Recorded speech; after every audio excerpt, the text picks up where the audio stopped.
Hey everyone, welcome to the Story Church podcast. My name is Sarah, and I'm the Children's Ministry Director here at The Story in Grand Rapids, Michigan.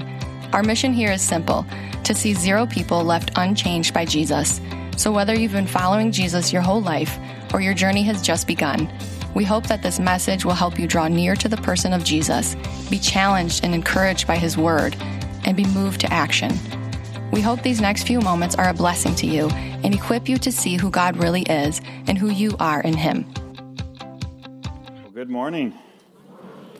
I am absolutely excited to be here with you this morning. My name is Steve, for those of you that I have not had the chance to meet yet. I work as the student pastor here at the Story Church, and I just have an amazing opportunity on this 4th of July weekend to share with you guys what God's laid on my heart this week. So growing up, I went to a children's program that was called AWANA. It stands for Approved Workmen Are Not Ashamed. It still happens. It's still going strong after all these years. But I went each and every Monday. And there was a lady, when I was younger, that we all referred to as Grandma Livesey. She was literally the grandma of the church. Like, everybody called her that. And Grandma Livesey was the one for us younger kids that she would share the Bible story with us each and every week. And quite often, she would give us an opportunity to respond to what she was sharing.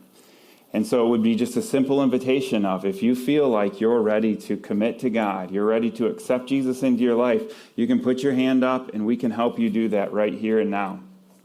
And it was actually during one of those times at Awana that I put my hand up with some other kids, and I accepted Jesus into my life for the first time, many years ago. I'm not going to say how many, but many years ago. And looking back on that, what I've realized is it wasn't just her words that impacted me or the stories that she shared. It was her faithfulness.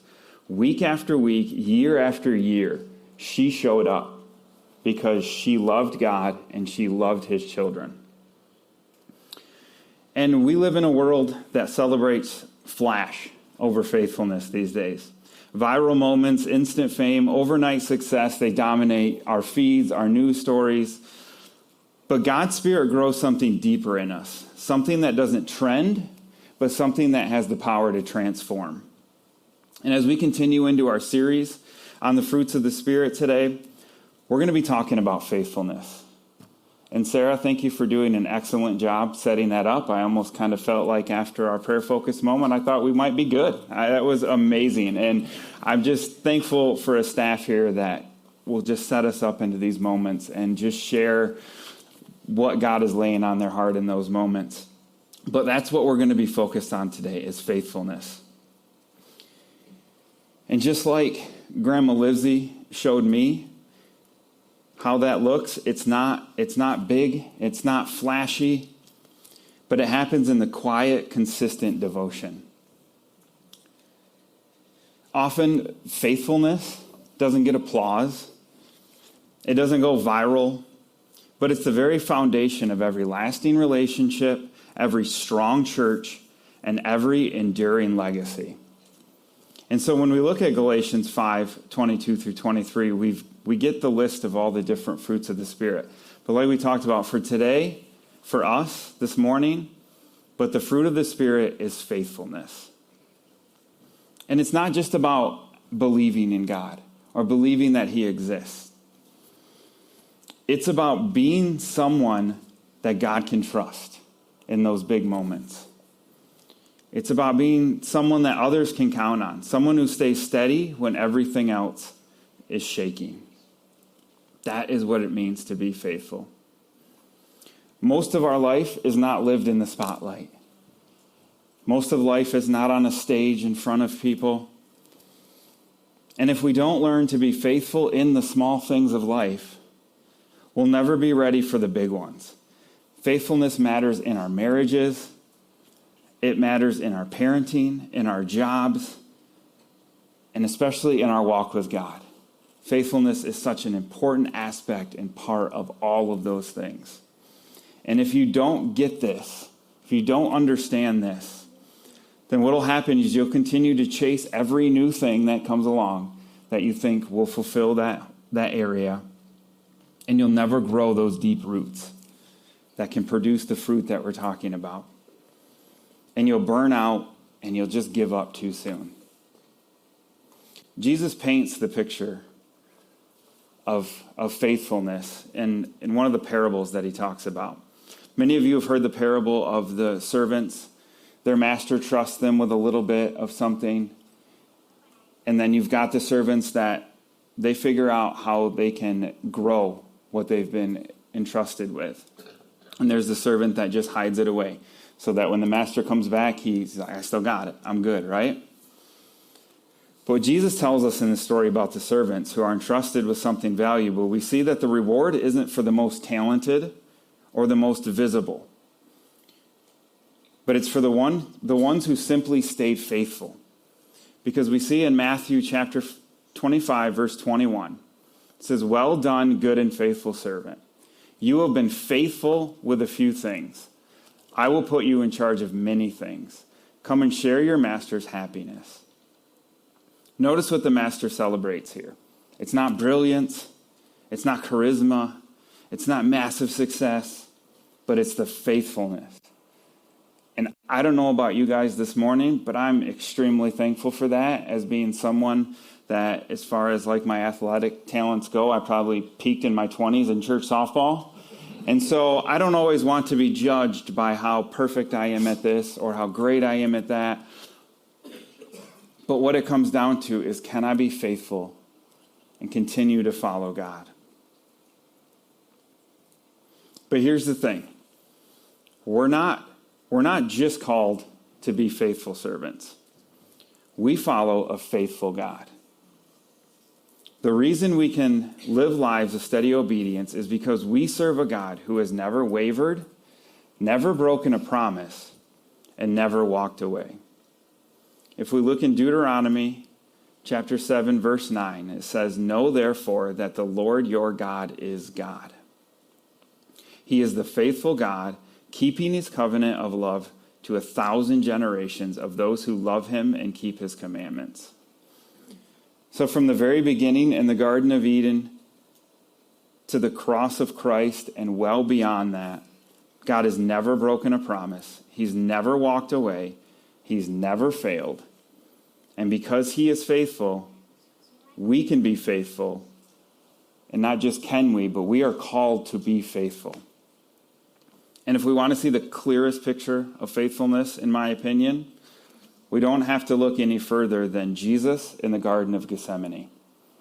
A lot of us know this story. Jesus has just had communion with his disciples, and he takes a moment away. Jesus isn't surrounded by crowds or performing miracles. He's alone, he's in anguish, and he's praying to his Father. And in Luke 22, verse 44, it says, and being in anguish, he prayed more earnestly, and his sweat was like drops of blood falling to the ground. And what we see here is faithfulness isn't the absence of fear or struggle. It's choosing obedience in the middle of it. Jesus was in such anguish. We see that Luke, who was a doctor, shares with us that he was in such anguish that his sweat was like blood.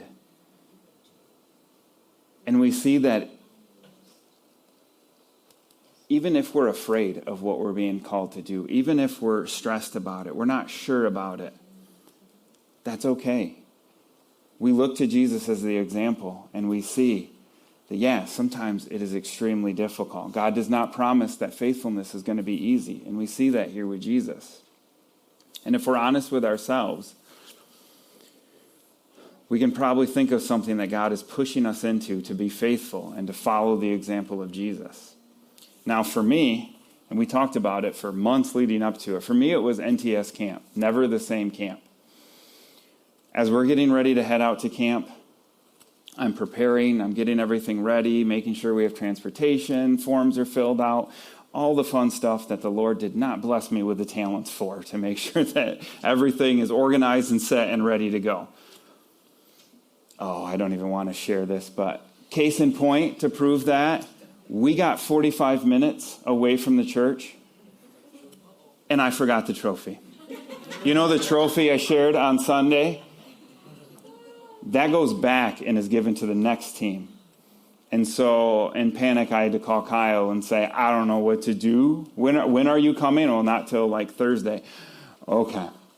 So just so you know, God did not bless me in the... So preparing for these things, making sure everything's ready, stresses me out.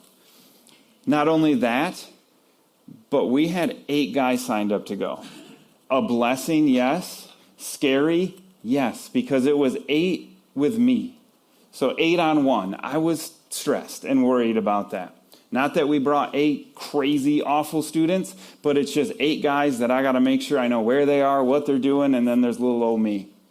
So, yes, stress. Also, I've been to camp before. I know what's coming. Really long days. Breakfast is at 8 in the morning. Lights out is midnight. Yeah, exactly. Lights out is midnight. When I tell you our students take lights out as a suggestion and not a hard rule, I'm not kidding.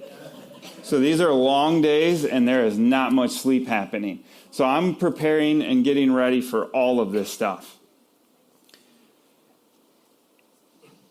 And I'm thinking, God, are you sure it's got to be me? You sure somebody else can't step up? Or, God, I'll get through this year, but can we maybe figure out somewhere else to go next year?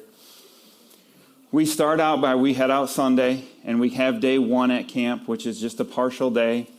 And then you have your full first day on Monday. We got to our 8 o'clock session on Monday, and I was already done. I was like, I have multiple full days left, plus that final day of getting packed up and getting out of here. And so heading into that session, I'm thinking, Lord, give me strength. I do not know where this is going to come from.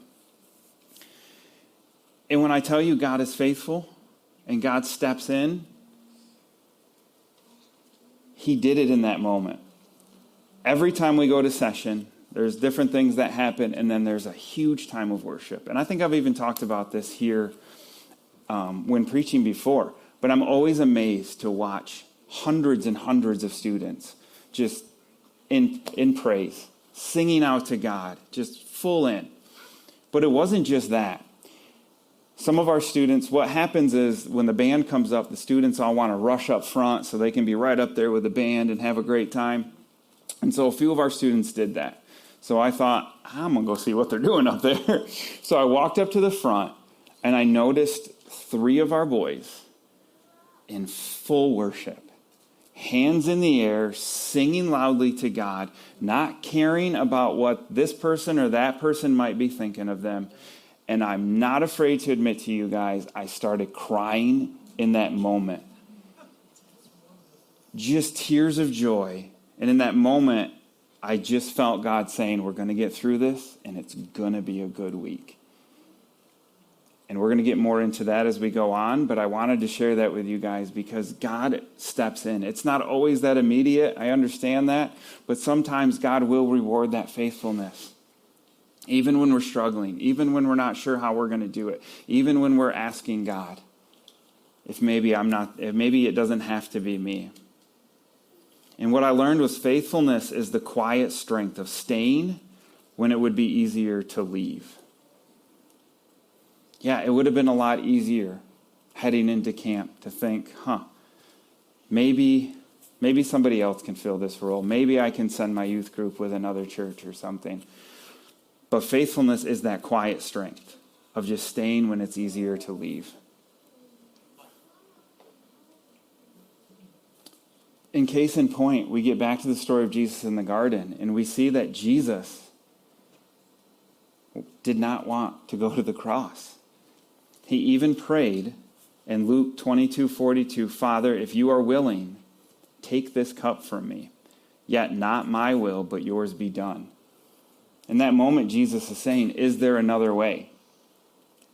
Because Jesus knew his death would carry the full horror of darkness, of God-forsakenness. Jesus was facing not just a painful death on the cross, but taking on all of our sin, all of our shame, all of our guilt. And this is what he was facing. And he was in agony, wondering if there was another way. Maybe even like Abraham, when he was about to sacrifice Isaac. Maybe there was another way, and God would step in. But that phrase, he says right there, yet not your will, or not my will, but yours be done. God, I'll continue to be faithful if that's what needs to happen. What we see here is this is not weakness, but it's honesty. It's the quiet strength of our faithfulness. Jesus stayed, he obeyed, and he followed through, thankfully, for all of us. Not because it was easy, but because he was faithful. Jesus didn't quit when it got hard. He didn't walk away when it got painful. He stayed the course, even when it cost him everything. And because he was faithful, we have hope. So when you're tempted to give up on your calling, on your marriage, on your faith even, I ask you to remember the garden. Remember the Savior who stayed. Because faithfulness builds trust, and it builds character, and it builds a legacy. I said we'd come back to NTS camp. It started out with some weakness, some stress, some rough times, and God kept me going in that moment. And I want to share with you guys what God did during that week. A week where I wasn't even sure if it was worth hopping in that van and heading out. We brought 11 students to camp, which is awesome. There's all different sizes of churches there. For us, we started out the first year, we brought 4, we then brought 10, we brought 11 this year. I am absolutely amazed by that. Students that are stepping up and they're willing to show their own faithfulness and say, yes, I will hop in a van with you, Steve, and we'll drive 3.5 hours to a camp and we'll hope for the best. But they're faithful that God will do something in their lives. And I want to share with you guys what happened in the lives of those 11 students during that time. We had one student who he walked up during the time where they said, do you want to recommit your life to Christ? And he went up during that time. Talking in small group later, he shared that growing up, he made that commitment to God, but he only did it because it felt like that's what people wanted him to do. And he said, I never really fully made that choice on my own. And so I got the opportunity to look at him and say, you know what that means, bud? That means you've just committed your life to Christ for the first time. Not only that, we had 2 other students go up and recommit their life to Christ. What that means is from that moment on, they have this spot in their journey with God where from that point on, they're pushing forward and they're taking steps forward to continue to follow God and listen for his call on their lives. This next part is the one that really blew me away. I'm grateful and thankful for the students that committed and recommitted their life to Christ. That's why we go there. But there's like this extra bonus that they do the next night where they give students who feel like they maybe have a call for ministry. Maybe they want to be a missionary, a pastor, something. They feel some sort of call on their lives to be in ministry. So during that time, they have the students come down so they can meet with them, they can share some stuff with them, and then they can go to small groups. We had 4 students step up that they say they're feeling a call for ministry. Not only that, but we have a youth group time every day during camp. And it's an opportunity to just spend some time with God, have some quiet time with God. Doesn't always work out when you've got 11 kids and you tell them, we're going to be quiet now. But that's the goal. But during our final youth group time, we give them this little sheet to fill out. And it's for me as the youth pastor to look over. And it's simply like, did you make a commitment this week? Are you feeling called to ministry? Are you feeling like it's your time to get baptized? We had 2 more students that didn't walk up in that moment share on that sheet that they also feel a call to ministry. So we've got one student that I talked to. She's looking at possibly maybe a worship pastor, maybe a missionary.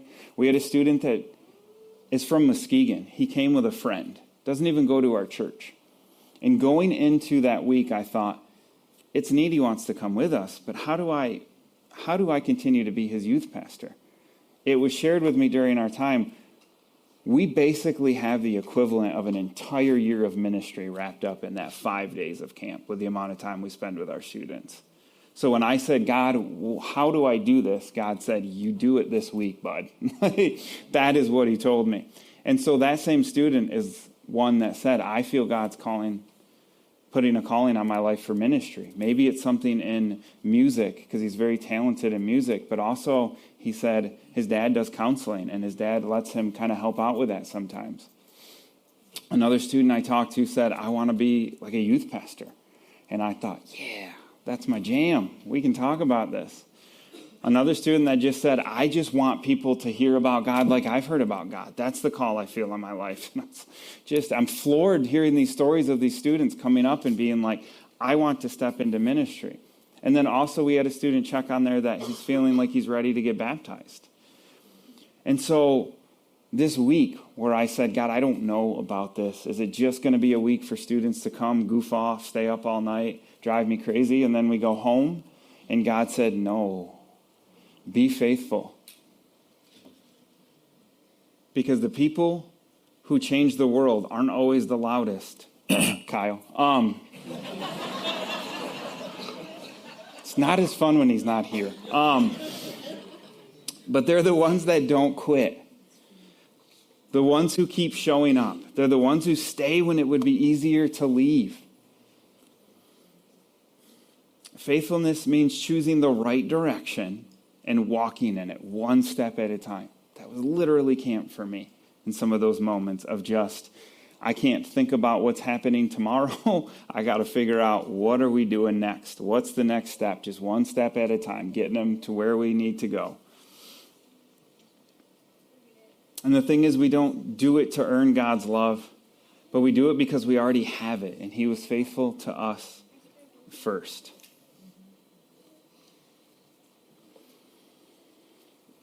And here's the thing, from the very beginning, humanity has struggled to be faithful. It's no secret. We've broken promises, we've walked away, we've chosen our own way over God's, and yet God remained faithful. He didn't give up on us. Instead, he sent his son, Jesus, to live the perfect life we couldn't live, to die the death we deserved, and to rise again so we could be restored to him. On the cross, like we talked about earlier, Jesus took on all our unfaithfulness and all our sin. The ones you can think of now, that you've already committed, the ones that might still happen, Jesus took all that on in that moment.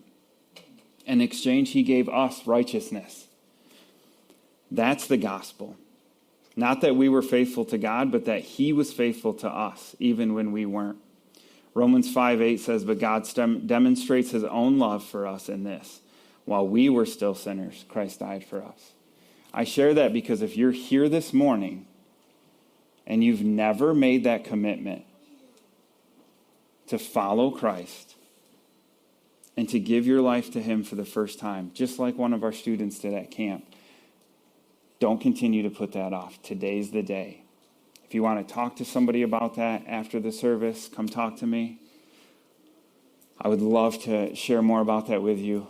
It's not some magical prayer that needs to be said. It's just a belief and trust in God and knowing that he did exactly what I just said, that he took on our sin and our shame and our guilt. And in exchange, he gave us righteousness and the promise of an eternity with him. Maybe you're sitting here this morning and you feel like, this is already me. I'm living a life of faithfulness. I love God. I know how faithful he's been to me. And I'm continuing to walk that path and do that. To that, I say, great job. And I just want to remind you that we don't always get to see the fruit of that labor in this lifetime. Grandma Livesey, I don't even know if she knows that I was led to Christ during one of her stories. I guarantee she does not know the massive impact she had on the other many kids that came through that program. But continue to be faithful. Continue to show up and do what you're doing. But maybe you're sitting there and thinking, I trust God, I love God, I know how faithful he's been, but I am struggling in my faithfulness. I am struggling to be faithful. And to that I say, I get it. It's not easy. Getting back into a spiritual rhythm of faithfulness is not easy. I kind of liken it to going for that first jog after a long break from running. Robin? You're feeling great, you start out strong, but 5 minutes in, you're literally praying for the rapture to come so you can be done. And you don't have to figure out how to make it back. Yes, take me now, Lord, I am done. But what that is, and why I kind of related to that is because I started preparing once again to run with World Vision. And when I tell you guys that last year when that half marathon ended, that I didn't run again after that, I'm not joking. I was like, that was good. I did my half marathon. I don't even want to think about the word running for I don't know how long. And that was a mistake because when you get out of those rhythms, you get out of that, it goes away. When I started back up last week, I couldn't just step out and be like, hey, I'm going for an 8-mile run. I struggled to get through 2 miles, guys. It was rough. But that's because you've got to start to build that rhythm in. And you can't just quit because it got difficult. Or maybe I didn't quite get to the goal I set out for myself. But I showed up and I was faithful. And that's what it is when we're struggling with our faithfulness. So what we want to ask ourselves this morning is, where in your life is God calling you to stay steady, to remain faithful, to know how to stay? Is it in your marriage when it gets hard and it's a struggle? Is it in your job when it feels thankless? Is it in your spiritual life when you don't feel anything and you're struggling to connect with God? Faithfulness isn't about doing everything. It's not about being the person that can take care of everything. It's about doing the right things and doing them over and over again. Showing up where God has called you. And when I want to say this, when God calls you to stay, and when I say that, it means to stay faithful. Sometimes in our journey, staying faithful to God is stepping away. Maybe it's stepping away from where you're currently at because God's calling you over here to be faithful.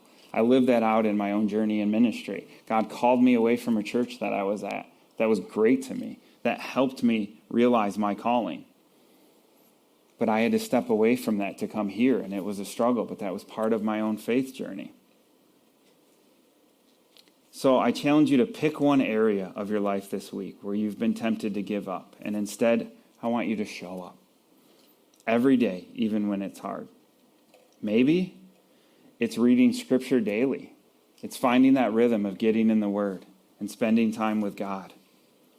Maybe it's being present with your kids. I'll be the first to admit that I'm guilty of sometimes not actually being present when I'm there with my kids. Maybe it's showing up to serve at church. Finding an area here at the church where God's calling you to step in and be faithful and help out that area. Maybe it's signing up to get baptized. Like I said, we have a student that's talking about that. We have an outdoor baptism service that's happening, I believe, August 3rd. So maybe that's the next step God's calling you in, to step into your faithfulness. Whatever it is, do it. Not for the show, but do it for God. Because in a world chasing the next big thing, the next viral moment, God calls us to just be faithful.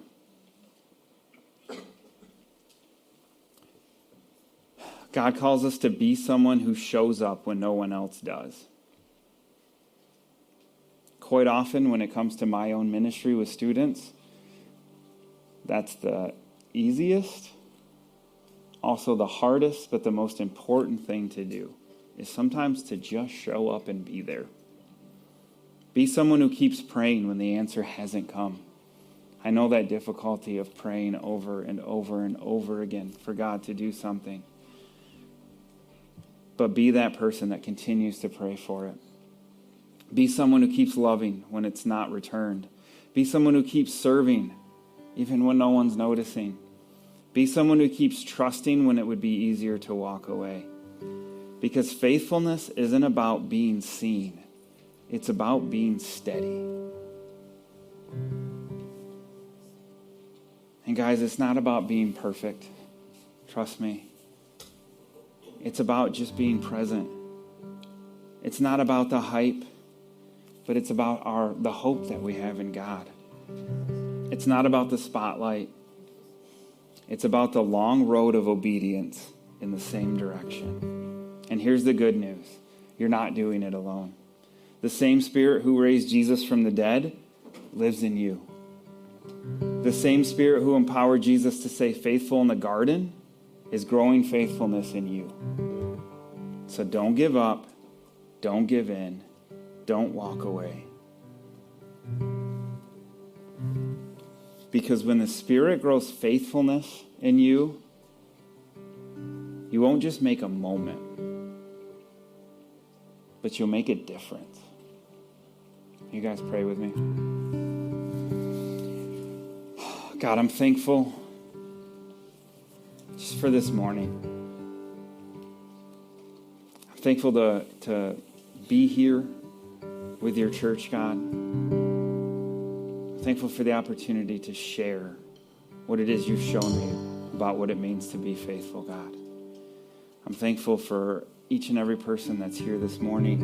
I'm thankful for those that are tuning in to see this online, whether it be right here and now, or maybe they're tuning in later when they have a moment. But God, I pray that you will challenge us in our own faithfulness. That when we're struggling to stay faithful in the areas you've called us in, God, I pray that you will remind us of your faithfulness. Remind us that when it was the most difficult, that Jesus, you stayed faithful and you gave us the ultimate hope in life and beyond. So God, this morning I am so grateful and thankful for that, for your faithfulness and for the opportunities I have to demonstrate it back to you. Amen. We hope this message encourages you in seeing who God is and who you are in Him. If you want to take the next step, visit thestorygr.com/new. We look forward to connecting with you there, and we'll see you back here next week.